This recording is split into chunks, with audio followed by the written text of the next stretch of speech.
ada sekelompok masyarakat di Jakarta, tanahnya bukan dia punya. Dia tinggalin 15 tahun, kemudian dia bilang ini tanah gue, kalau lo mau gusur bayar ganti rugi. Makanya si Ahok keluar, emang ini tanah nenek lo, dia tanah Pemda kok.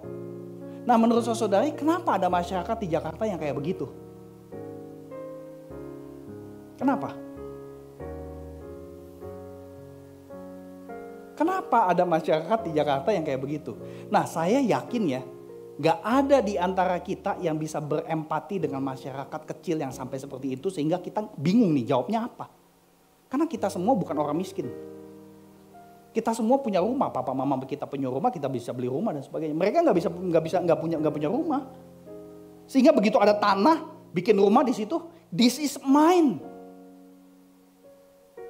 Pikirin ya, kenapa ada masyarakat kecil di Jakarta yang mengklaim sampai sebegitunya, padahal itu bukan tanah mereka. Ya, udah gitu yang bikin parkiran gitu di kolong jembatan gitu kan banyak preman-preman kan, ini tanah parkiran gue. Bantem akhirnya dan sebagainya. Banyak mafia di Jakarta gitu ya. Nah saudara yang terkasih, pikirin jawabannya. Tetapi saya ada satu contoh yang saya pernah dengar sendiri dari jemaat saya waktu di Singapura.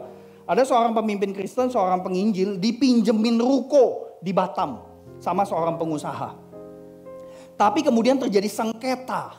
Karena si penginjil yang bikin gereja di ruko itu bikin siasat sedemikian rupa sehingga akhirnya dia klaim ini tanah gue. Padahal itu bukan tanahnya dia, bukan rukonya dia. Kenapa kok bisa ada penginjil kayak begitu? Kenapa kira-kira? Saya yakin gak ada yang berani jawab lah di sinilah. Takut menyinggung penginjilnya di gereja ya. Tapi saya yakin GKI Puri mah penginjilnya gak seperti itu ya. Intinya apa? Kalau jadi pengusaha hati-hati sama penginjil sama pendeta. Ya.